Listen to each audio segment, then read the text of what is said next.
Namaskar and welcome to this exciting episode of Sattology, Debunking Mythology. Sattology means science of truth, the study of truth. Opposite of that is mythology, which means a science or study of fake, lie, or imagination. Now, we talk only from the perspective of Vedic uh, documents, Vedic texts, and particularly Ramayana, Mahabharata. And usually, when you don't understand something over there, try to do your own research, and you have so many tools available to research and then come back.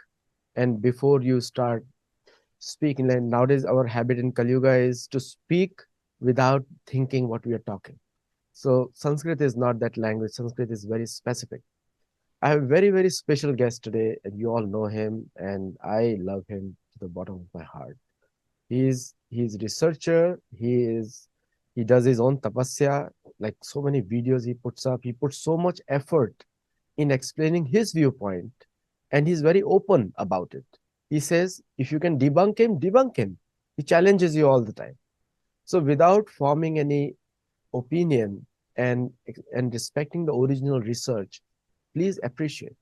So let us welcome Rishi Muni Acharya, and I will also call Thakur today. Thakur means person who holds on his words. So let us welcome Nilesh Oak, Nilkant Oak.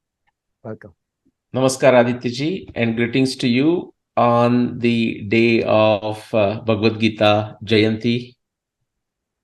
You can see the energy in me after reciting the whole Gita, 17th year in a row with 9,000 people. Mhm. And And a exciting audience. We have robotics researchers, robotics professors, modern day Arjun. All right, and what can we say in the tradition of Panini and all the translators? By the way, so when you mention the translation from English into Cantonese, I just thought I will add it. And of course, the translator afterwards can correct me if I'm wrong. But the way, interestingly, the Chinese language works, it's a beauty of Chinese language, and you would know that. So, but I asked that mistaken question also, that person would be translating in Cantonese and not Mandarin. But as it happens, for Chinese translation, I mean, a translation of something into Chinese, like in this case, Bhagavad Gita, the as far as the translation word goes, the language doesn't matter because the way you're going to pronounce will differ if it's a Cantonese or Mandarin. But to the my limited understanding, as far as the translation goes, it's the same thing. yes, Is it not? Yeah. similar. I mean, Similar. similar. Yeah. The only thing is the characters are slightly different, not a lot different, slightly different. And certain words is like Avdi and Haryanvi. Ah, because something else I had noticed when I used to travel in China and interiors of China, also the mainland China. Because say if you go from now these big cities, not a huge difference, say Beijing versus Shanghai, so people understand each other just fine. It's like Delhi and Mumbai and Pune kind of thing. But if you go further, different places, and still there is a Shanghainese, as a language, or just like a Beijing, there will be something Peking Chinese kind of thing. But and I have been to extreme remote parts of China too. And what happens is when they talk to each other, sometimes actually not sometimes, many times the pronunciation is very different. Very different. So sometimes they will not understand each other. And something very peculiar and interesting I found, then, someone who is traveling with me, the person would immediately write it. As soon as that person writes it, the other person understands. So I said, what is this magic happening here? And they told me that the pronunciation will be sometimes can be so different that they may not understand each other. But as soon as they write, the language kind of the characters are consistent. At least in the mainland China, they might have standardized. Anyway, just a digression. But in the context of translation of Bhagavad Gita, very relevant that the message does need to go to China too. That's right. And that's why I said Avdi and Haryanvi, because once you write it, both are same languages. Hmm, hmm. But as soon as when you're speaking it, you may not understand anything of the two languages sometimes. One interesting thing I will also credence to your research also about Pragjyotishpur. After the Mahabharat war, Ashwamedh Yagya happens where Arjun sends his horses out. All the five brothers do that. Four brothers do that. Yudhishthira stays back. And after Pragjyotishpur comes Sindhu Desh. Hmm. So Why? So it's like turning back. He's turning turning back, back. turning Yeah. back. So Yeah. that is a from Mahabharata itself. So there is Correct. And another I was going to reference. add that that time Vajradatta is there, Vajradatta is there. like son of Bhagadatta, you know. So And in Sindhu Desh, which is now we say under the control of Pakistan, which will be freed very soon. temporarily, yes. Temporarily, yeah, which will be freed very soon. But that area, like Dushala, who is married to Jayadratha, of course, Jayadratha is killed in the Mahabharata war. She brings her grandson to the field to meet with Arjun, right? So beautiful, like the reconnecting and rejuvenation after the deadly war, which saw a significant imbalance between the male chromosomes and female chromosomes, Y chromosomes, and we see that effects today. When people, genetic researchers, do that research today, they find it. That's right. How impressive. Yeah. Impressive. And the one thing is there that Vajradatta is forgiven, and Sahadev's son from Magad Huh. also there, because Sahadev's father was a Hmm. ruler of Bagadat also. Jarasandha, right? So Rasan. there's part Jarasandha. Yeah, we have to mention it because those people only who know five names of Pandavas, they will think that's Sahadev. Yeah, no, no. There are many Sahadev, many Krishna has happened, Yes, and yes. many names. Janmejaya, Dhamaj. Janmejaya. There are many Krishna, of course. I mean, why would not, right? Many and Vasudeva, many Vasudeva. There is a founder Vasudeva too, by the way.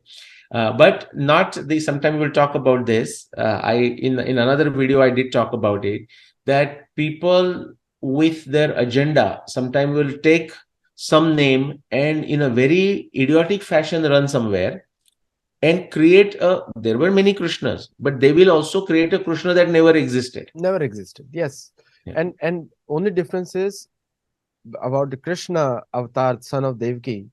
He's always referred to as Bhagavan, Hmm. Krishna. Nobody Hmm. else is called Bhagavan. So Yeah. that's the only difference is there, which I found in Mahabharata multiple places. Vyasdev saying he's different, he's Janardhan. Like the multiple adjectives are used for only avatar, Bhagavan only. Yes. So coming to the current topic today, and the V-Dem is a very is a group which has been in is news now, Hmm. and which has said that the minorities in India has a lower minority protection than Afghanistan and Pakistan. And we all know that minorities are completely exterminated in Afghanistan. No Hindu is left. Afghanistan is a Hindu country today also. But just because you killed all of them doesn't mean that the credit goes away. And Pakistan is also a Hindu country. Just because you have killed all the Hindus doesn't mean Hindus have gone away. So that now same sort of the misinformation, mispropaganda goes against the Vedic text also. That that taking away the due credit, like from Mahabharata and Ramayana, by destroying the original Sanskrit information from there. Like for example, 8800 shloka or 70 shloka of Bhagavad Gita. So what is you have to say on this? Okay. I have too many thoughts on this, but I will begin with a interesting statement that may shock you, but I will explain that. So whoever this group is, the Switzerland-based or Sweden-based, you said, who says that the minority in India have less freedom than even Afghanistan and Pakistan or whatever the area, I would say in a global village, actually, I completely agree with that. Now, that may come out as a shocking, but my point is we must understand who is a minority in India. Okay, because now that we are, the earth is flat kind of discussion in a metaphorical sense, of course, the global village, who is minority? If you look at like if you look at the Abrahamic religions, and they have like just grown through very exploitative ways, different ways over different times, their strategies and methods change, but it is like a multinational organization which wants to grow in a double digit way and basically absorb, swallow everything else, destroy the natural balance of the earth and so on. So when we give, when we look at it from that perspective, then Hindus, wherever they are actually minorities. Now you bring the context of if Hindus are considered minorities, because see, in India as a net local population, Hindus may look bigger. Again, even there is a problem because the people who may be Hindus on paper, but those who actually follow Hinduism are much less in number. Okay, through various, again, Abrahamic influences, like they may not always come in the religious form. Okay, because again, these are all ideologies, so it may come in the form of socialism, communism, and so on.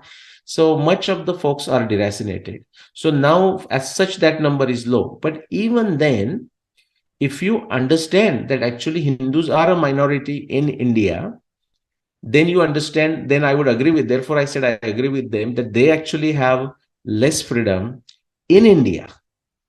Okay, forget comparing with Afghanistan and Pakistan. I mean, these are not even places. I mean, these are not places suitable right now for a human habitation. It's a very sad state. So that's my thought number one. Just like you said, another survey or something where, yeah, this whatever survey you refer to, where India is ranked lower. There was another survey I just read yesterday. Either it was about press freedom or academic freedom, and guess what?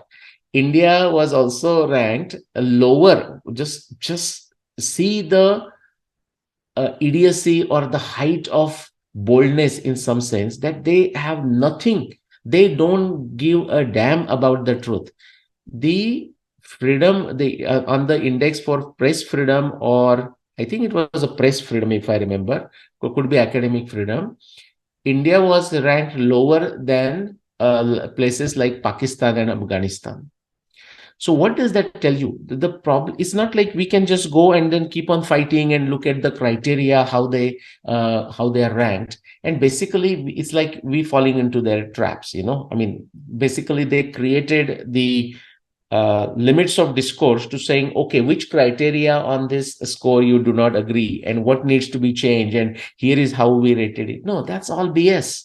I mean, let's just expose them for what they are. What is the real issue? In these days, even things, I mean, not even, actually things like, say, Nobel Prize for Peace, I mean, that's a good one. Nobel Prize for Economics, then Magsaysay Prize, in all of these are used to basically create a distortion in the natural balance of this planet through social engineering, through political engineering, through academic engineering in the sense of, I'm saying, in the manipulation, not the engineering. So those are the issues, and those are the issues on the ground. Unfortunately, as I said, in the India, like Hindus are, a good number of Hindus are sleeping even in the sense that they're not even aware. Okay, and they are just so much deracinated over last 5+ generation that, when why India? I mean, I don't mean the people residing in India, Adityaji. People of, say, Indian origin, okay, Hindus in America.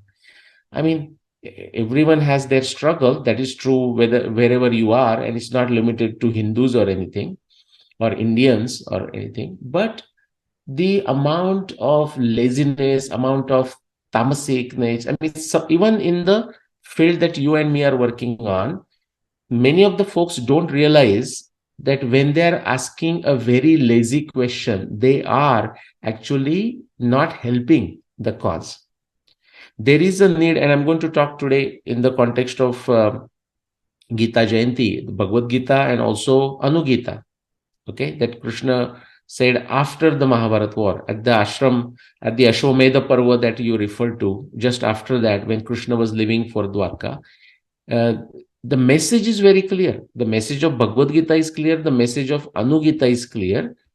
Many times people will chant Bhagavad Gita, people know it by heart, and that is all important, because that is I'm going to start another series, Aditya ji, by the way, today, called Upasana and Abhyas, in Marathi. And just as a experiment and see how it works. But in order to do abhyas, to build your skills, you need to do upasana. And if you are doing abhyas, study, and you are not comprehending, or you are comprehending in the wrong fashion because of the tamasi buddhi, then one needs to do upasana in order to get rid of that tamasi buddhi. So these are like two hands, left and a right hand, or the two tracks of the rail track, and that's how things has to happen. So to just close the answer on the question you asked. Those are my answers. But the point is, we always have to go at the root cause. And the root cause is, again, I will talk about in the Anu-Gita. But our response, I mean, the Asuric pravrittis in society will do what they have to do. At least they are honest to their agenda.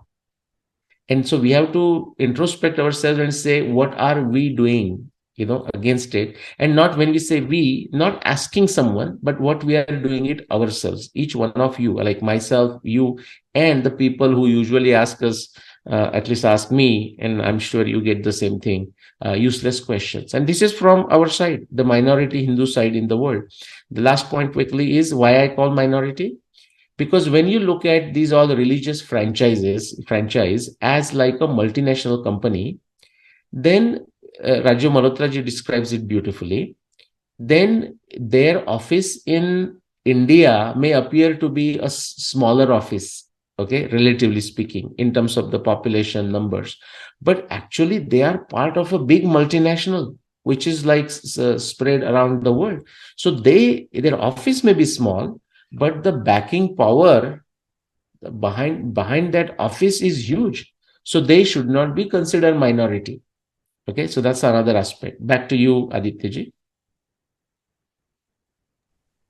You made some very, very important points here. And one of the things uh, is that the the the sometimes the futility of direction.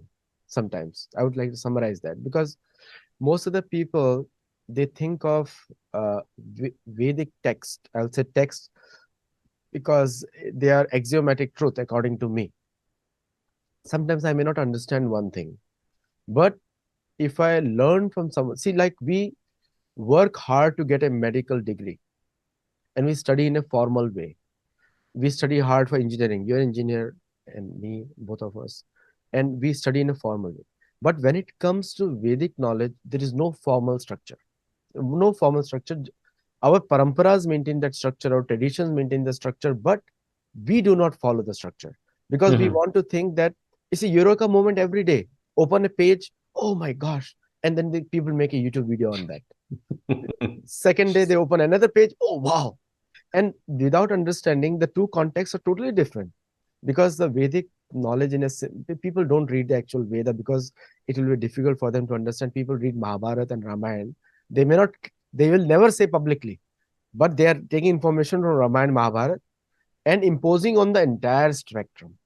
So Anu-Gita they read, and they say, oh, that is a real one.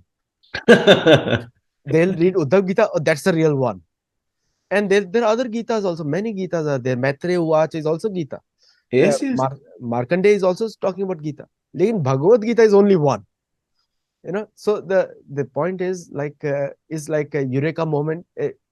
Believe me, friends who are watching this show, you get this eureka moment out, because Archimedes was not the most intelligent man alive. We have had gold before. We have had so Mercury before. Viman Shastra is filled with Mercury.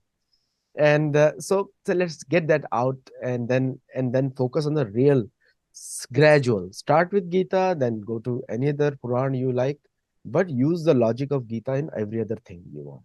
So with that, I'll give it to you and we'll get started quickly. Perfect. Yeah. Yeah, no, we have already started. Basically, you made some, I mean, really great points. Even that every point that you made is very relevant, which is to say, people will read from Mahabharata, Ramayana, and see, there is that snobby element, okay, which is right, snobby element, which is to say, people will ask me, so Nilesh ji, now I want to study Vedas. Where should I begin, and which translation I should use? And I mean, that's like, and that means they don't listen to my lectures. They may be asking me questions, because I say, unless you have a specific research context, okay, the and you go to the Vedas, without the context, you go to the Vedas, you are going to be bored to death in minutes because you are not going to understand anything. Just like you said many times, we don't understand. Actually, I will completely agree with you that most of us don't understand anything about the Veda. Okay, but if somebody admits, then that sounds like oh my god, like what is he saying? So he doesn't know Veda. Like that will be the troll thing that will be going on. But actually, when we even read the Vedas, that's where the word came in Marathi. It is said, "Shabdala arthacha bhar hot nahi," Mhm. which is to say, from the same source. Like, just like in the kitchen you go, and let's say you have total of 20 ingredients. Okay. Now, when I came and you made that signature khichdi, for example, right? So signature khichdi with the same ingredients, even exactly same ingredients, you can make it in a 10 different ways. And difference. That's right. That is also true. So this is a revelation to the great sages in their trance, in their samadhi. And that is given. You can, based on your knowledge, you can draw many things out of it. So therefore, there it comes with multiple meanings. That is not to say every meaning is correct, but it is also wrong to say only that one particular translation is correct. That is also equally wrong. That's the point. So you said that then people will always find some Gita, Chatushloki, and then write some very boring and tedious and tiring and I don't know what to say, boring book on it. And sometimes even more difficult translation in the original text also. Very much so, all the time. See, therefore, people should actually, I mean, assuming people know Sanskrit, that's also another snobbiness, by the way. Sanskrit, like knowing Sanskrit, reading Sanskrit, studying Sanskrit. We want people to study Sanskrit, but not for the sake of it. Again, people ask me, so Nilesh, where should I start studying Sanskrit? And I say, don't study Sanskrit, because the very question you are asking, and you are asking me that question, and you are asking this question in such a lousy way, you should not be studying Sanskrit is not for ordinary brains, it is for everyone, but you need a spark of a prajna. Otherwise it's useless. I mean, useless meaning it's you will turn it useless if don't have the qualification. Sanskrita, the word itself, has got the sophistication into it. That's right. Just like studying Veda, just like studying Sanskrit, you need a context. By the way, that is also true for studying Bhagavad Gita also. And therefore, what you said, by the way, you made a lot of other points, which yesterday I was talking to someone. I'll quickly mention that. You'll love this. Our great seers of the past, but even seers of today, Krishna Bhagwan himself is a good example, through that. That's why we say, if you ask us Krishna's question to Krishna, Krishna will never give you straight answer. At least it appears as if he's never giving a straight answer. He is actually giving straight answer, but it appears to us that he is not giving a straight answer. Why? Because many times, Aditya you can relate to this. Many people who come to us asking for a question, they are actually not asking a question. They are very stuck into the answer. They think they know the answer. And they think, let me test Aditya let me test Nilesh. Yeah. And so when the answer we give, if it doesn't agree with the very dogmatic, stuck position they have, now they start arguing with you. And in that context, what I want to say is, you said it. I mean, now it's recorded, so that's very good, because I mean, I can't repeat what you said. You said our parampara system, ours is not fixed or something. You said it's not like a well formed. I mean, it's not like that's it, and it doesn't change. No, it is changing all the time. When Shiva, Jnaneshwara explains it beautifully, when Parvati asks Shiva, what is the nature of this Bhagavad Gita? Okay, just tell me the essence of it. And I mean, how can we grab it and the essence? And you know what? It is Jnaneshwari, 13th century. Jnaneshwar is writing, he says, when Parvati asked that, Bhagwan Shivaji is responding. He says, Devi jaise ka swarupa tuze, taise he nitya nutana dekhije Gita Tattva. Just like your beauty changes every day, and somebody you gets a different, I mean, Shivaji gets a different feeling, let's say. Taise he Gita Tattva. This is also, so the Nitya Nutana, the essence that you can get from Bhagavad Gita is Nitya Nutana. It is fresh, it is changing. changing not in a random way, changing to your circumstances. आत्म से मनते जगत.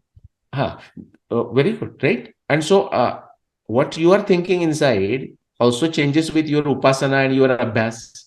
So next day when you come back to Bhagavad Gita, you're going to get a different insight because you have changed. Bhagavad Gita is stable there.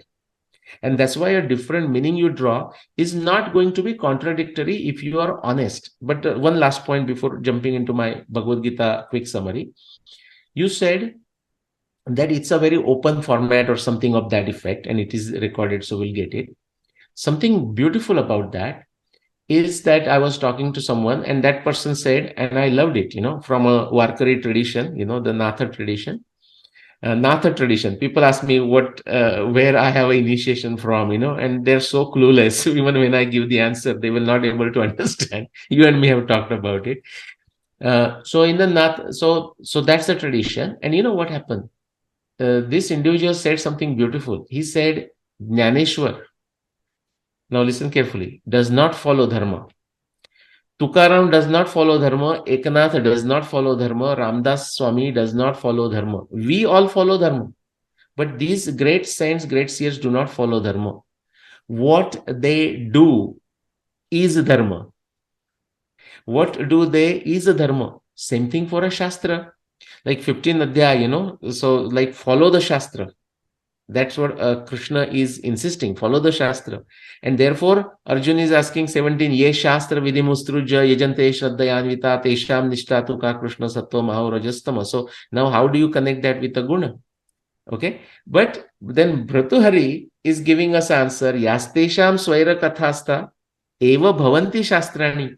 These great seers, okay, their random discussion, their behavior defines the Shastra. Exactly. So it is actually Tattvadarshi bhi. Like these are Tattvadarshi.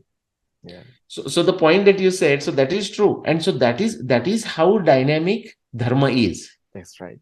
Because the Desha Kala Patra, the situation is changing, and this needs to be adjusted for that, and that we get through the seer. So look at the great personalities, look at the great personalities. But yeah, go ahead. Sorry. I want to start, but if you want to add something, please go ahead. You can start it while I'm saying that point. Yeah. So it's like the some people, they come to, हम तो अपने आप ही जानेंगे. Why should we listen to others' opinion? They come to that point actually. हमको सब कुछ खुद ही दिखना चाहिए, दूसरे का. Why should we hear other people? But tad viddhi, again that shloka again comes in. Pranipatena. After that comes pariprasthena. Means you get the right to ask question after you've done your pranipatena. Yeah.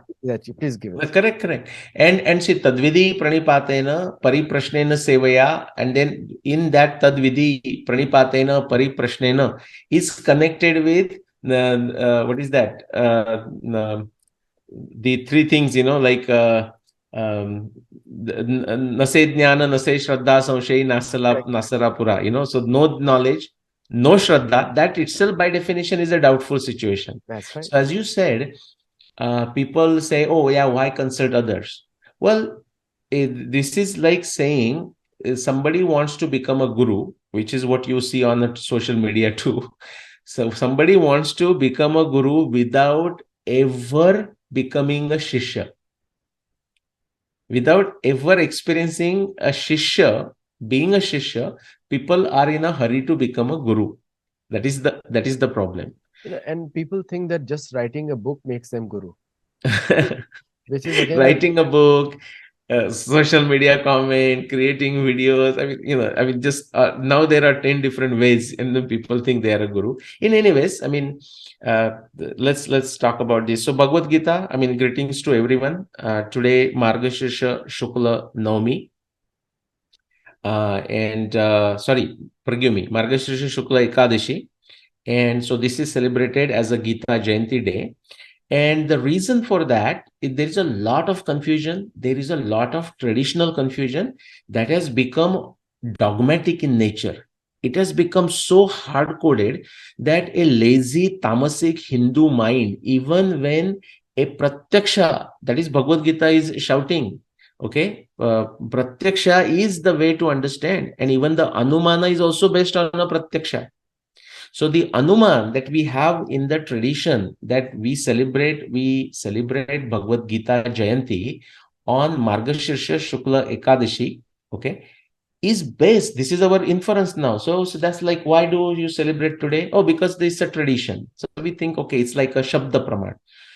There is a verse in Mahabharata, Aditya and in a Shanti Parva, which says whether you look at different pramanas, Pratyaksha, Anumana, Upamana, Shabda, you look at it, and even Arthotpatti and Anupalabdhi, even all the six pramanas, even used in a Vedanta, and Bhagavad Gita is a Vedanta, even all these six pramanas ultimately are pratyaksha, ultimately are based on a pratyaksha.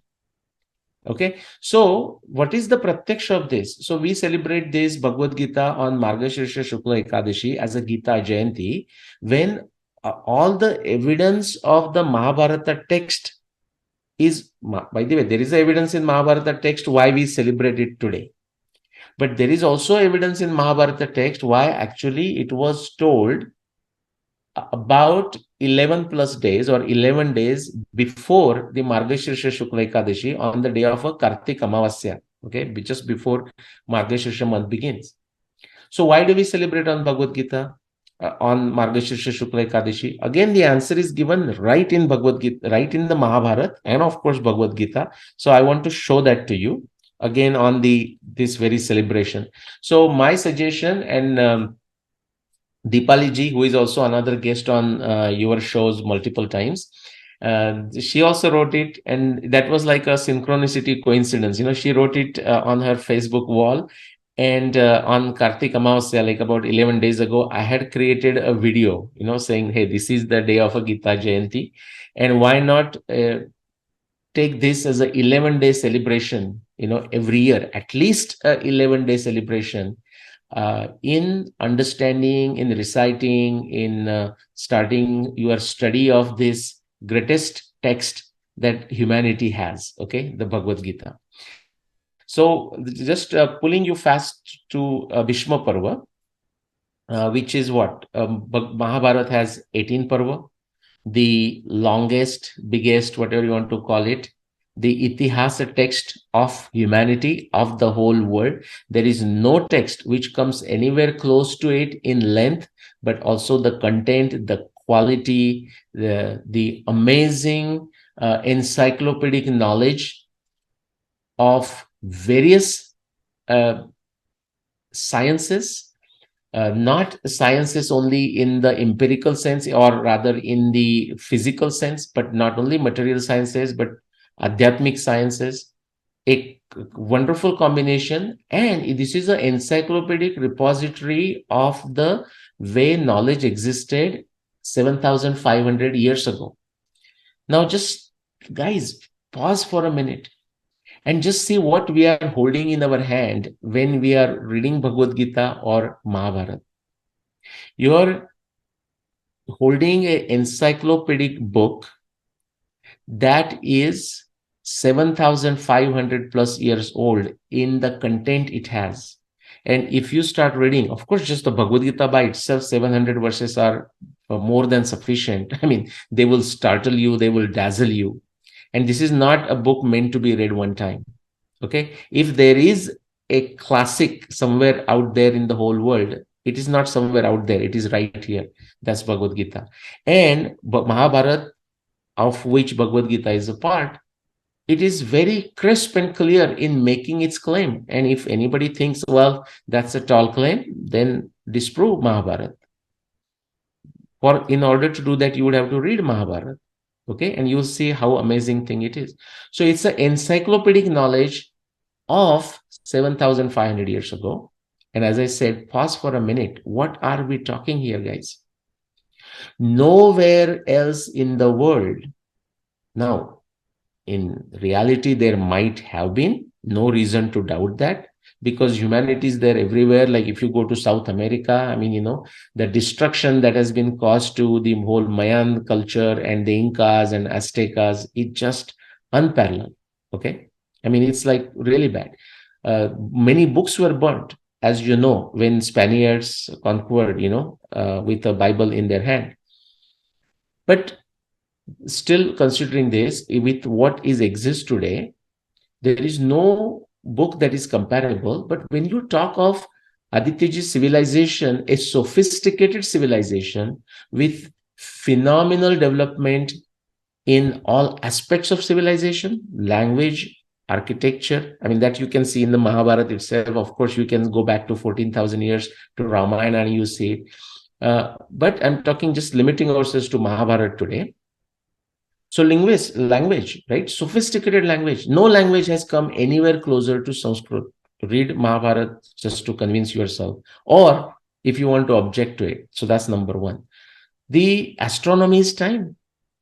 So we have a sophisticated language and we have a sophisticated way to keep track of time. Astronomy is time. And then the genius of great Bhagwan Krishna Dvaipayana Vyasadeva. Coming these three things together, and I'm not even talking about Bhagwan Krishna yet, I don't need to. And that's how this Mahabharata is created. Now, therefore, like Adityaji, people ask me, so if people who don't comprehend, still stuck in their dogmatic ignorance, they say, oh, so Nilesh, if you want to say 5561 BC is the year of Mahabharata war, and I say, I don't want to say. Why would I want to say? I am simply trying to take the information from the Mahabharata and putting together in the language we understand today. Otherwise, Vyasadeva has given in the language, so I will come to that. That's what I want to talk about. High quality content, high discussion content versus low discussion content. These are the terms known, say, for example, with my friends from France, they know it. Certain languages are high content, which is to say, British also. I mean, I don't mean English, but my British friends, like Scottish friends, we have this discussion all the time. You talk in just like a very crisp language, very short sentences, and the both parties in that discussion, their background knowledge is so rich that with just few sentences you understand. I mean, you can say that about at least the Indian languages I know, like Marathi I can tell you about. I don't know so much about Hindi, but and many other languages. I'm not saying limited to Indian languages. There are certain languages which are, or the cultures, the civilization, which have a high quality content. The reason I'm saying this is, back to the question that people ask me. So says Nilesh, so you are saying 5561 BC. I say, I'm not saying. I am putting it, I'm taking Vyasadeva's evidence and putting it in the language that the Kali Yuga brains can understand. That's why we have to use the word 5561 BC. Because if you go and ask Adityaji, if you go and ask Vyasadeva, oh, when did the Mahabharata war happen? He is going to say Mahabharata war happened during that time interval when Arundhati was walking ahead of Vasishta. Mahabharata happened during that time interval, or at that time when the war began on Kartika Amavasya, and Bhishma fell down 10th day after that first day of the war, and then he was on the bed of arrows for more than 95 days waiting for the day of winter solstice. That is the time Mahabharata war happened. And I can go on and on. When Jupiter and Saturn were in the vicinity of a Vishakha, Jupiter went Vakri near Shravana, Saturn was in the vicinity of a Bhaga Nakshatra, Mars did these things. That is the language. This is a high quality content. It is given in a language that does what? It encourages people to preserve it, because they don't know. That is the idea of upasana. Adityaji, I think when you mentioned that, you made that very good point, that people have to introspect their intelligence. But see, this is the paradox. The person who doesn't have intelligence, I mean, how he or she is going to know that they have to introspect their intelligence? So the simple message is, just follow the message of Krishna. Just start reading Bhagavad Gita. Do the upasana of Bhagavad Gita. Then you will, over a period of time, Depending on your sincerity, you will acquire the skills to do abhyas. And once you start doing abhyas, you will reach a limit. Then you will know you need to do more upasana. So these are going hand in hand. They are going together. Back to this. So what is the evidence of Mahabharata? That tells us that actually the Bhagavad Gita was told by Krishna to Arjun, or in the same language, the first day of the war was a Kartik Amavasya. Now, I use the term Kartik in a slightly different fashion. Different fashion, again, in the context of the traditional calendar that people have become stuck. That's what I'm making it clear. So, what happens if you look at, and therefore, by the way, in the great genius of Indian sages, Indian astronomers, there is no difference. The Vyasa, Valmiki, Kalidas, they are great kavi, they are great seers, they are great sages, and they are also great astronomers. Unless you have this, unless you have a Vedangas, you are not going to get there, right? So that's what it is. The point I want to say is they are using a language in such a fashion that a person with a Shraddha feels very excited to preserve this through Upasana, making multiple copies, remembering, getting it by heart, chanting it every day, and so on. This is very important for the preservation of knowledge for the civilization and humanity. Okay, now we do it in the form of books, now we do it in the form of many different technology things. But somebody will say, oh, so there was no technology. No, there was a technology. In fact, even when the art of writing existed in India for thousands and thousands of years, we see the words lekha in these in Atharva Veda. We see when Om is described, it is described as a written word. Okay, Anuswara Pratara Ardhendra Sitam Tarena Ruddham. So exactly how it is written is given in Atharva Veda. But they did not completely trust writing as a what you call proof, as a mistake proof method. That's why they actually insisted on the verbal tradition.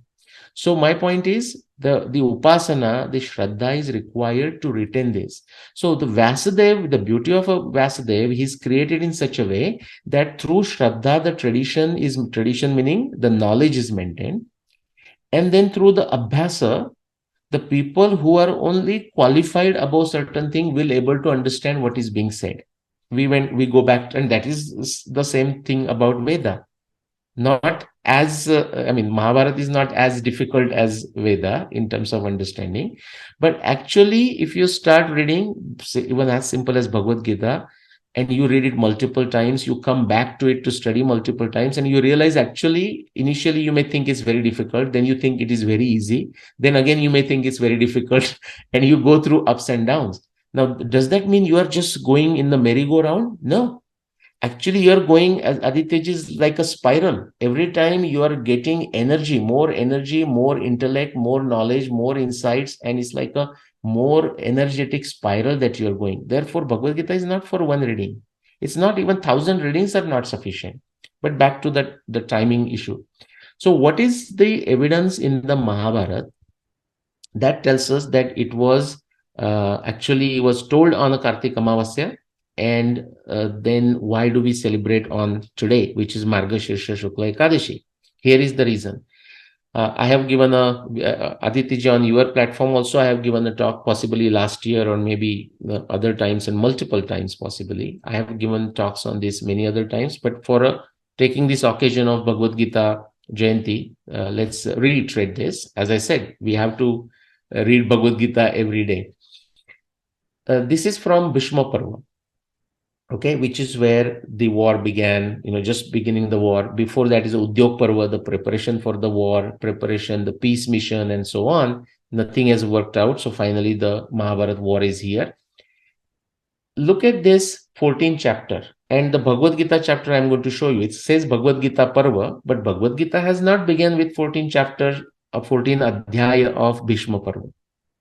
So 14th adhyay, because Bhagavad Gita Parva begins there, but what does it say? Vaishampayan Uvacha.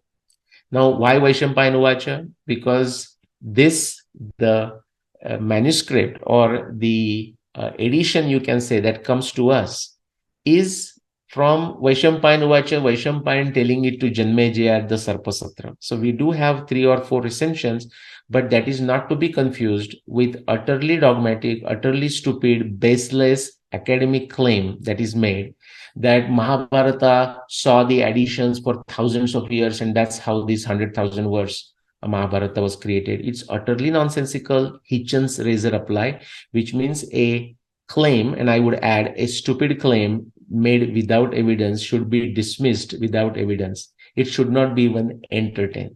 That is the stupidity of this dogmatic claim that Mahabharata grew. No, that's not correct. Vyasadeva, we have a evidence of Mahabharata itself. So on what basis these idiots say these things? Mahabharata itself is saying that Vyasadeva compiled 100,000 verse long Mahabharata.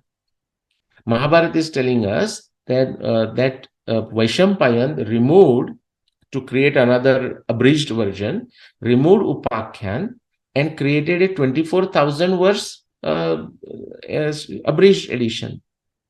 And a completely different point that is stated that this Mahabharata of 100,000 verse long has 8,800 Guda Shloka. Utterly dogmatic, utterly incompetent academics, Western Indologists, and now their lackeys, and unfortunately, many lazy pro-Indic researchers have also internalized this stupidity so much that Adityaji, no matter how many times you call them out, okay, in conferences, in workshops, in social media, in the writings, they will simply run away, they will ignore, they will go on a tangent, but will not admit that what they are saying has no basis. And I'm not talking about the anti-India forces, by the way. I'm talking even the so-called pretentious pro-Indic researchers. Okay, so it's important to tell the truth. That's why Krishna does not mince words, and Ramdas Swami doesn't mince words. For example, if anyone claiming that initially it was like some Jai is also name of a Mahabharata. Okay, many names for Mahabharata, but just like Valmiki Ramayana has many names, right?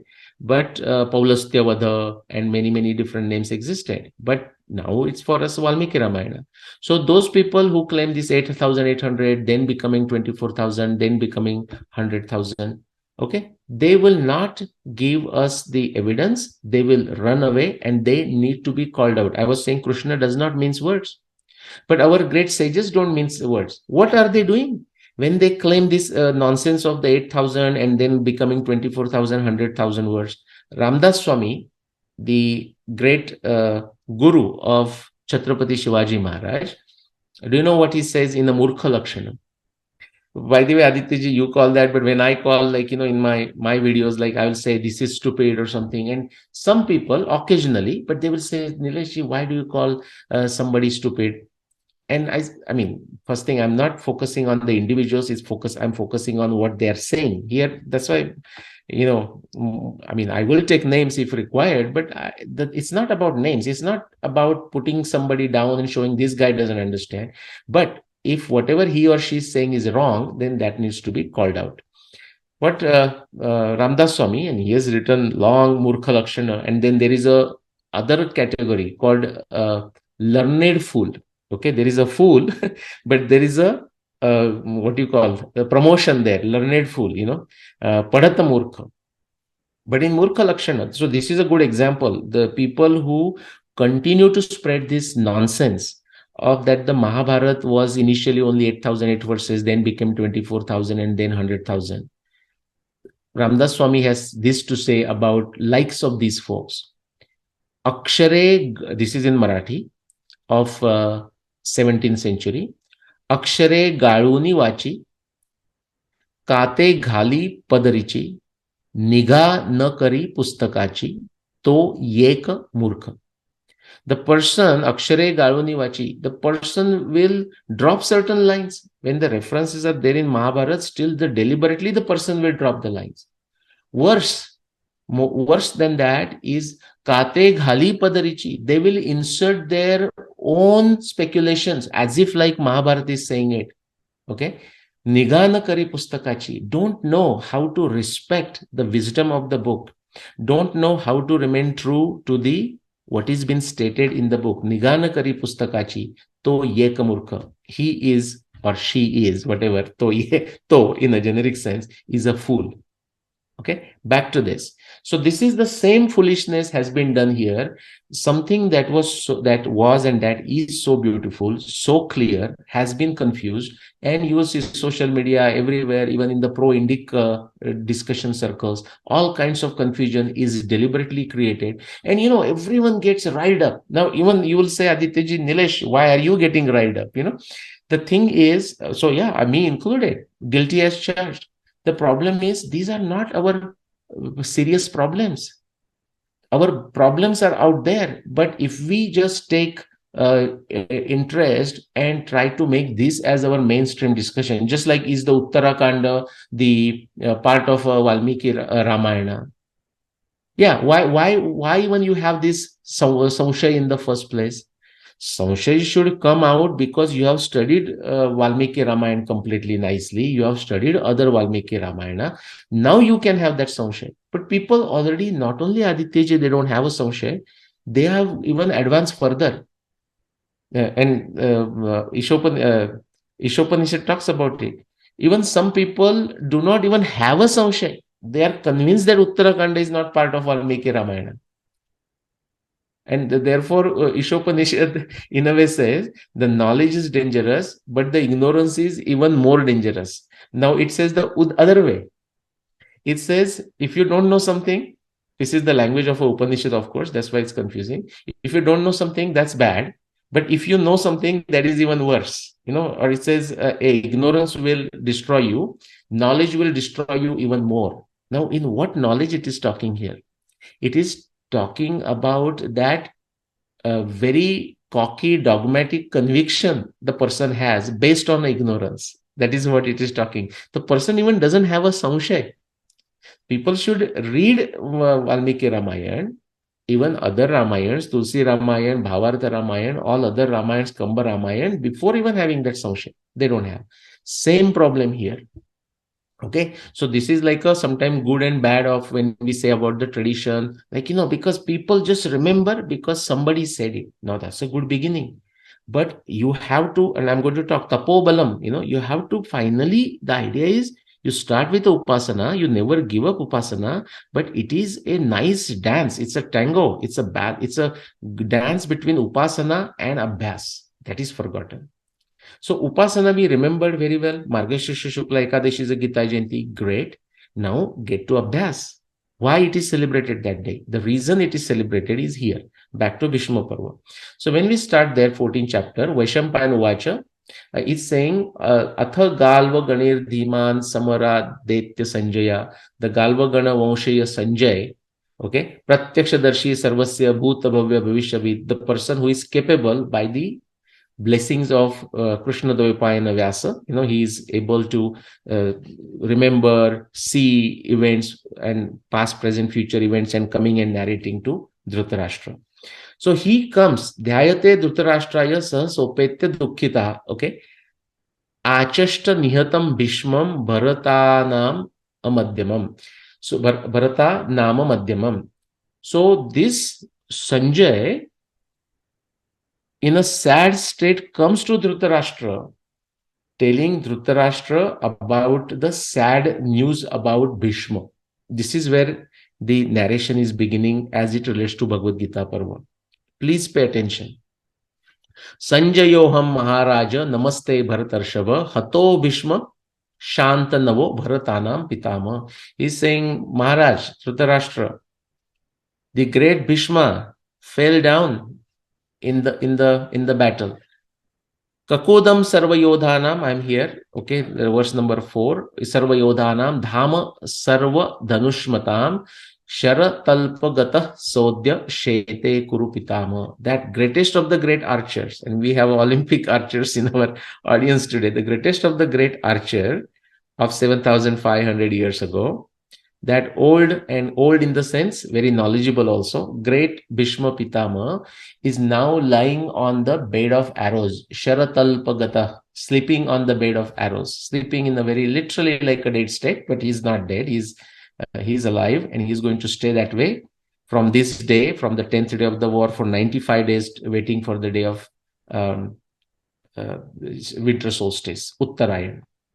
Yasya virya samashritya dyutam putrastava karot sashete nihato rajan sankhe bhishma shikhandina. On whose strength, he's telling Dhritarashtra, on whose strength you and your son thought, let's go and fight with Pandavas. Sanjay is not mincing words. That's the point I want to make. Based on the whose strength your son, you indirectly or directly thought that you can go and fight Pandavas, that Bhishma is now lying on the bed of Sharashaya. This is where the discussion begins, which means already the 10 days of the war are gone. And if I'm going to fast forward, and then you come to next Adhyay, for example. Now Dhritarashtra is saying, and there are more verses, of course, in 14th chapter. I'm not taking them just to keep it condensed. Now Dhritarashtra says, Dhritarashtra Uvacha, Katham Kurunam Rishabho, right? And he goes, Hato Bhishma Shikhandina. He says, now tell me, Sanjay.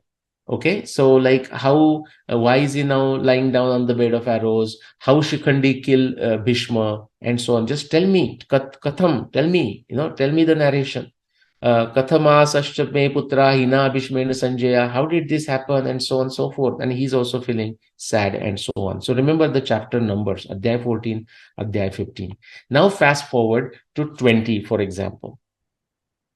There is a lot of discussion going on between Sanjay. Sanjay is giving the background information, how even I could have pulled that verse, a 17th chapter, I think, Adhyaya, where he says, hey, let me give you some background. So both armies left from their individual locations. Kaurava army from Hastinapur, Pandava's army from Upaplavya. They left on a Pushya Nakshatra. Both armies came to Kurukshetra 2 days later on a Magha Nakshatra. Pushya, Ashlesha, Magha. It is that precise information given by Krishna Dvaipayana Vyasa in the Mahabharata. It is not given in the language that we, the Kali Yuga brains, are limited to. All we know is like a Gregorian calendar. This is not to put Gregorian calendar down. Adityaji, other question people ask me. So Nileshji, we are talking about this great Hindu civilization, and why do we use reference to Julian calendar or Gregorian calendar? Guys, because you don't know any other calendar. That is the problem. That's why we have to. Now, I have initiated another calendar, Bharata Dinadarshika. We can, instead of using, say, 2022 CE, right? We can use Mahabharata Samvat 7583. It is there. But we have to get all of us there together. We should make that mainstream. Bharat Dinadarshika gets updated for that day's information every morning at 5:30 a.m. India time on Twitter. If there is a support, we can turn that into application, and we don't have to recreate the whole world. Like there are wonderful applications like Druk, Panchang, and all beautiful applications. And this is not competition with them. Actually, I want people to go, Adityaji, and connect with Druk Panchang online, and bring these forces together. Now, as soon as I say it, somebody will say, Nileshji, yeah, I can do it. I want to do it. I say, go do it. And say, where do I begin? Well, you are not qualified to do this. Don't waste my time. If you have to ask me now where you begin, then you are not qualified to do it. Okay, back to this. So the calendar of Mahabharata times, especially in the Mahabharata, the way Vyasadeva is encoding is in such a way that only a person who has done enough of tapasya will able to comprehend. But it is there. There are enough references to say that that 17th chapter, Sanjay says it. They left on a Pusha, they arrived on Magha. Then Dhritarashtra in 20 is asking, Suryodaya Sanjane, now tell me the situation on the first day, what happens, what different nimittas you were seeing, and so on and so forth. Sanjaya explains the vyuha, what kind of military arrangements are there. After this all discussion, now comes the Adhyaya 23rd of Bhishma Parva. And do you know what that is? That is the first Adhyay of Bhagavad Gita. That number of you who chant the Bhagavad Gita, and you should, and congratulations to you and kudos to you, those who do it. At least daily make a commitment not to me, commitment to yourself for your own benefit. Make a commitment to at least read 2 verses. Start there. Now that is, see, this is how sometimes the Aditya ji, the dogma is created. So suppose now I'm saying at least every day chant 2 verses, and now after many years somebody will be only chanting 2 verses, and somebody says, why do you only chant 2 verses? Oh, Nilesh said so. That's how the confusion is created. I'm saying begin somewhere. Someone who has not even looked at Bhagavad Gita, not read Bhagavad Gita, or read sometime, make this as a daily upasana. At least chant 2 verses. Okay. Now, I'm glad many of you who listen to this discussion between Aditya ji and myself, and you tell Aditya ji that many have started reading Bhagavad Gita, many have started studying Bhagavad Gita, many have started reading Mahabharata, many have started reading Ramayana. Aditya ji, many people write to me saying they are reading Ramayana now, they are reading Bhagavad Gita, they are reading Mahabharata, which is great. Great to hear. So this 23rd Adhyay of Bhishma Parva is the first chapter of Bhagavad Gita. Now, where does that begin? Discussions. Bhagavad Gita is what? The great message, unparalleled message said by Krishna to Arjun. It is not beginning. What we call considering Bhagavad Gita does not begin with Arjun Vacha and Bhagwan Vacha. It is beginning with a Dhritarashtra Vacha, guys. That why it is given, why Vasudeva decided to include it that way, why the great acharyas decided, that's Bhagavad Gita.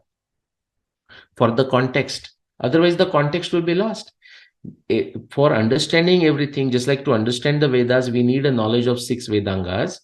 Similarly, to understand any particular thing, we need the knowledge of Desha, Kala, Patra. The place, the time, and the context. The place is Kurukshetra, time is 7,500 years ago, or to be precise, 7,583 years ago, and the context is Kurukshetra war. The Kuru and Pandava, Yuddha.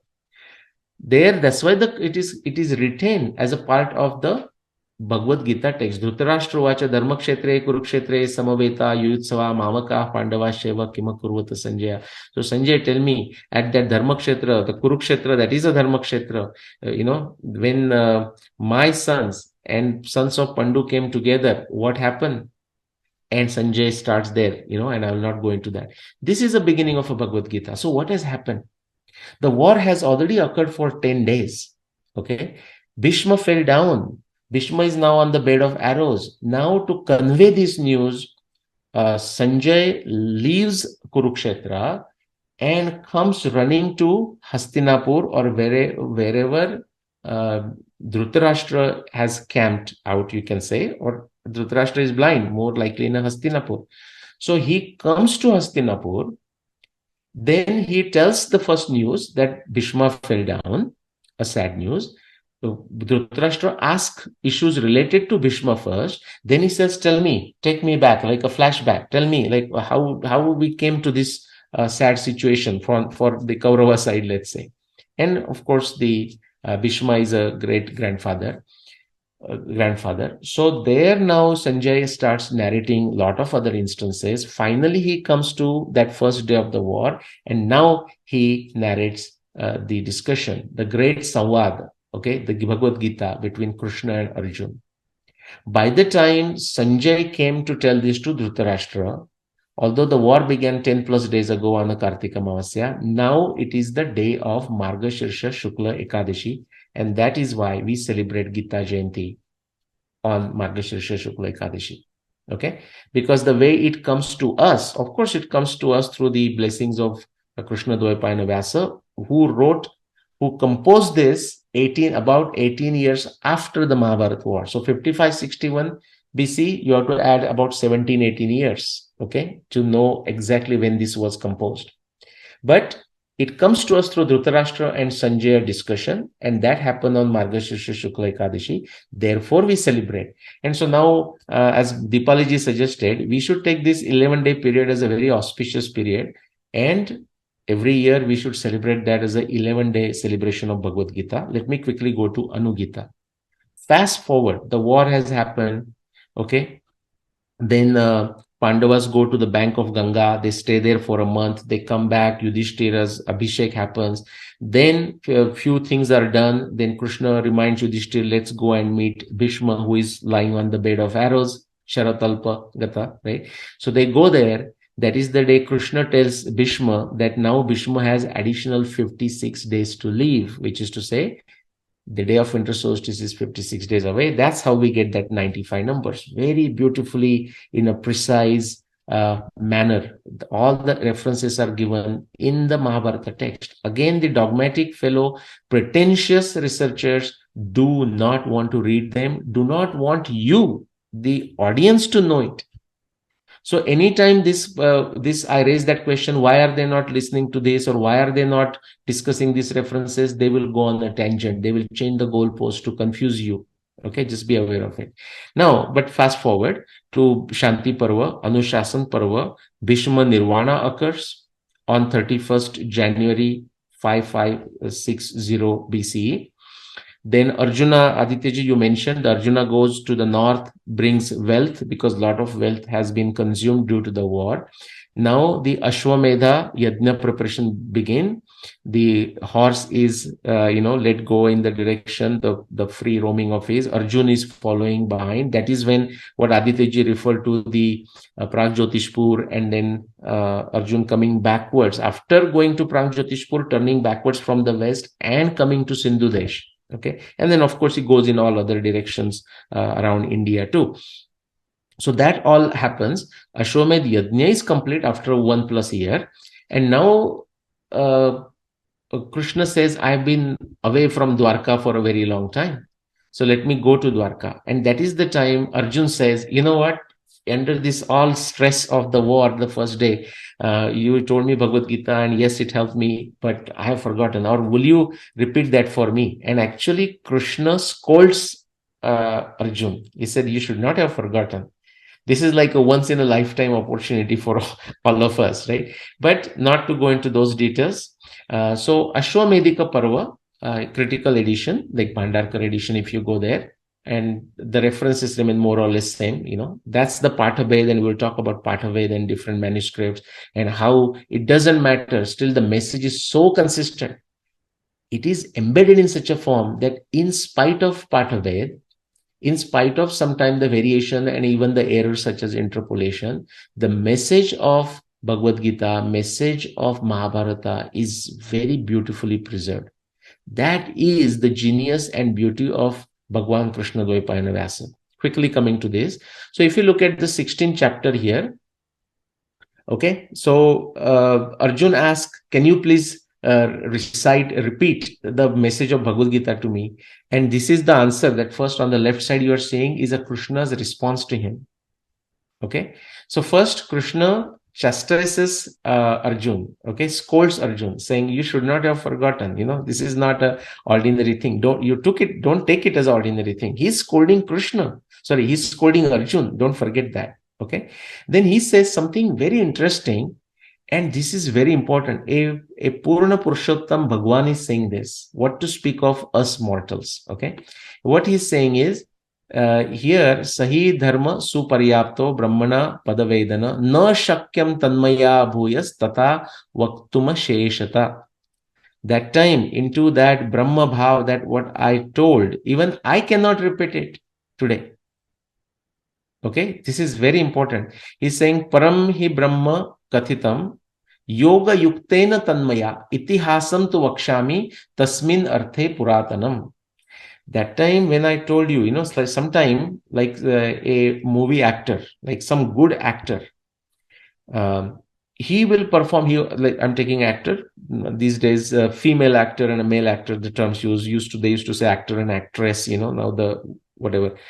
So the actor here might have performed in say 15 movies, and a good actor will always perform good. But you will say, you know what? The way he acted in this particular movie, that is something. It never got repeated again. Take it in that very high content discussion. Otherwise, you will fool yourself. You will fool. So Krishna cannot recall again. That is like a very ordinary doubt.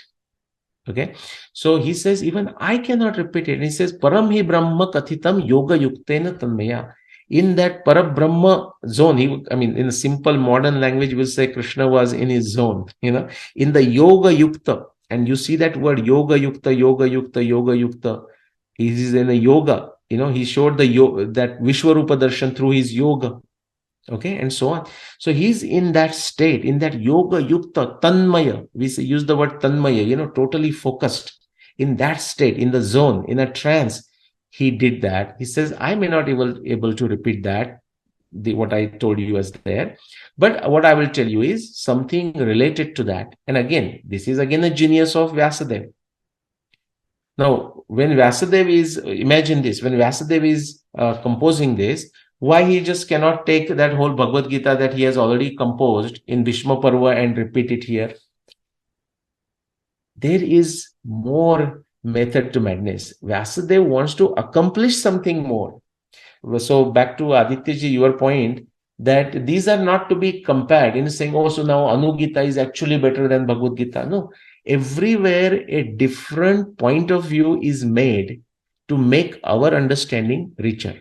So here Krishna is saying, Itihasam to Arjun, Itihasam to Vakshami, Tasmin Arte Puratanam. Related to this, let me tell you something from the Itihasa, past history. So then he's quoting something that goes beyond 7,500 years ago. I want to stop here, but one of the point I want to emphasize is what now Krishna is telling Arjuna, part of known now as a Anu-Gita. Many things he says, please study also that, not in any way like saying, oh yeah, come on, forget Bhagavad Gita and study Anu-Gita. No, if you don't start Bhagavad Gita, you are wasting your time. You have no clue. Okay, you are creating your own utpata. Okay, but otherwise you will not enjoy this also. You have to study Bhagavad Gita for a long time to even enjoy Anu-Gita or understand what differences and the subtleties it's bringing. Just like Yoga Vasishta. Adityaji, people are like always excited. Oh, I want to study Nilesh Yoga Vasishta. What are your thoughts? And I'll just say, yes, yeah, go study it. No, but so where do I begin? I said, well, I should have said, no, you are idiot and you should not study Yoga Vasishta. That is the correct answer. But out of politeness, I will say, and says, yeah, go study. And then person says, which copy I should get? Well, you are not qualified. If you have to ask someone, you are not qualified. Okay. Because I have said to start with the Bhagavad Gita and stay with the Bhagavad Gita for rest of your life. You are not showing any Shraddha in that advice of mine. Why are you asking some other stupid questions? Okay.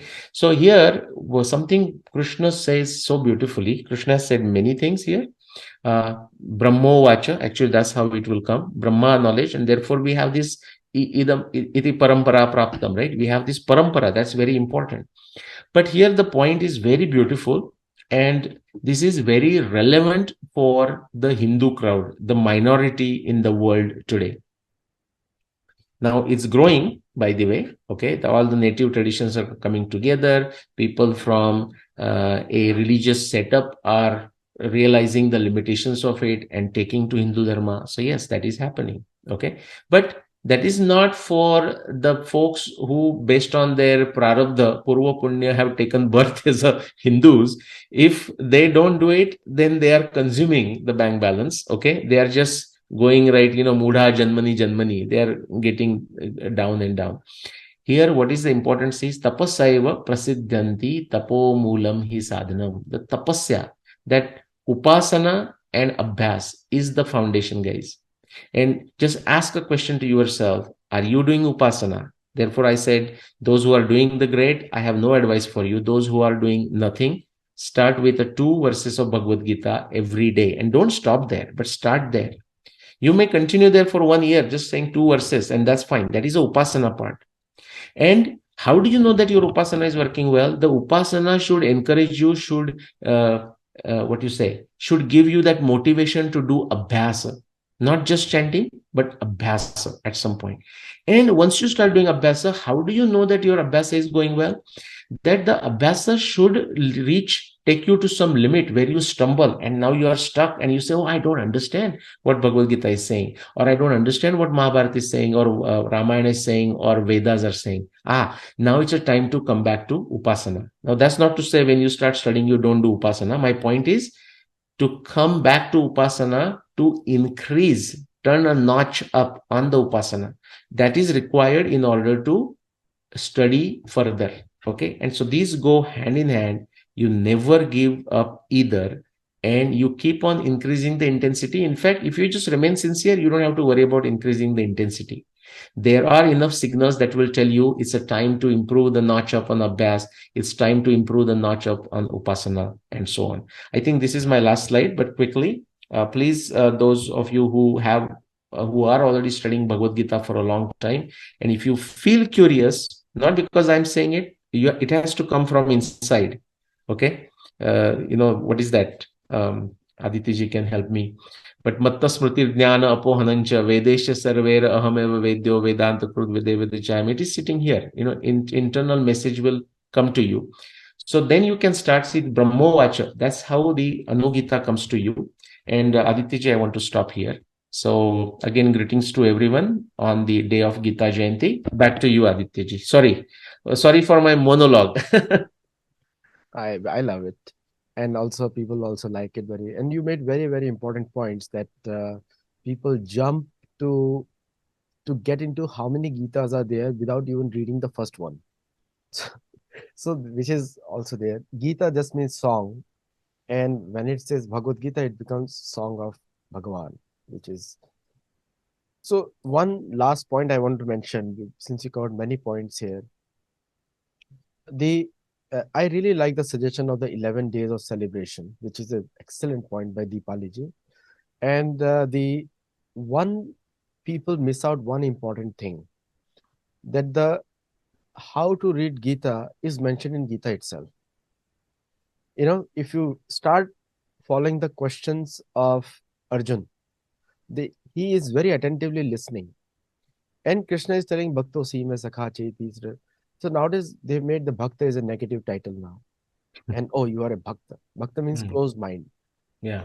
But according to Gita, Bhakta is the biggest scientist also. Yes. Because even a scientist has to have faith in his own hands and mind. And sometimes you have to go above the mind. Evam buddhe param buddhva samsarda atmana. And so using intelligence, using and going above the mind, using intelligence to go above the indriya, so the science of how to read Gita is mentioned in Gita. But if you ignore the steps given by Bhagwan himself, because he's giving solution as well as he's telling you the problem also. What is Kama Rupa Shatru? That is the biggest enemy you have, Kam. Now, when people start questioning that, okay, should I start learning Sanskrit first? We have covered that later. Nowhere in entire Gita, Bhagavad Gita, Krishna has said that you need to know Sanskrit. He is speaking in a language which was very common at that time. Right. Between civilized people. Yeah. Like Lava and Kush spoke the entire Valmiki Ramayana in Sanskrit first. Right. So you and I have studied basic Sanskrit, but learned from reading the Shastra. Otherwise, we won't be able to learn the Gita Sanskrit. Ramayana Sanskrit is a little bit different, and other Sanskrit are different, but the basic structure is the same. So how do you talk to those lazy people who do not want to put the endeavor to start learning Gita from Gita itself? Aditya ji, why are you asking me tough questions? How do you qualified that? How do you convince, or how do you tell a lazy person? The lazy person is not even willing to hear. I mean, so that's a different one. I think his or their time has to come. That's why these things are right. I mean, somewhere that is what we call the krupa, right? Krupa. So Ishware tad adhineshu balisheshu divshatsucha. Prema Maitri Krupopeksha, right? So the Balish, the person who is lazy, who is a tamasic, Balish, ignorant, a very low level of intellect, tamasi intellect, how he or she is going to even understand when something very useful, beneficial to that person is said. it only happens through a kripa, something that is, I mean, you and me can do what we do, but it is only the kripa from the top. So it says Ishware Tadadineshu Balisheshu, the person who is a balish, of a very low intellect, like a child. But unfortunately, that's a word kind of unfortunate, because children are very sharp and the grown-ups are very dumb. So Balisheshu Dvishtatsucha Prema Maitri Krupopeksha. That is what Krishna is telling to see how many Gitas are there. So that doesn't mean people should get greedy and say, oh yeah, let me study that Gita. I get very irritated when people will write some book, and as you said very correctly, they take I would not mention them, but they take a book or take some other Gita like Uddhav Gita and Vidura Gita, and this is all good. Directionally, it is good. But as you said correctly, they will take that and make it very boring, tiring, dogmatic, the commentary they write on it. Okay, so I don't have an answer other than saying the people who understand, because Krishna says in the message. Now, just quick point, Aditya, on this one, because you said and I said, okay, the sages don't follow the dharma. What they do, their acharan defines what the dharma is. In that context, what I want to say is, take example of some great individuals, like say Srila Prabhupada, for example. And even in our limited way, likes of you and me, I have no problem including myself or yourself into that either, in a very small way. But what does Krishna says after telling this whole message, Bhagavad Gita? He says, "Idam te na tapaskaya na bhaktaya kadachana na chashushuve vachyam na chamamyo bhyasuyati." This knowledge is not to be told. Idam te na tapaskaya, the person who doesn't have a tapasya. People say, oh, come on, like, is that a discrimination? No, this is not a discrimination. This is a common sense. Like, even to universities admission system, now this is also kind of really gone haywire. But let's say, I mean, it's a challenges, but let's say there is some criteria. You have to meet minimum criteria before you come there. So that is the tapasya. Idam te na tapaskaya na bhaktaya kadachana bhakta. The person who doesn't have a shraddha, bhakti is immediately with a shraddha and a bhava. The person who is incapable of understanding the bhava, understanding what is said behind the words, and if that person takes literally everything, then it's a nightmare. That's why that bhakta nature is required. Now, as you said, this is a leftist propaganda to turn that word into negative. So person even fears to call oneself bhakta. Okay. The nabhaktaya kadachana na chashrushvacha, the person who is not interested in hearing. Now, that is the question you ask. The person who is a lazy and tamasic and doesn't want to even hear, what do we do? Well, that's why the krupa is required. So Krishna says, don't tell anything to such person. Of course, after that, he says, whoever gives this message to others gets this benefit and so on. But the point I want to bring it is, like, these sages define what dharma is. And so someone like Srila Prabhupada, who came to the West the 1960s, mid 1960s, and even started sharing this phenomenal wisdom, unparalleled wisdom, I would say, with the then what we call hippies, or with the Americans, right? So he was taking a big risk. And yes, I mean, some of the byproducts or the negative of that also we see. But he showed courage and he did it. He defined what dharma is.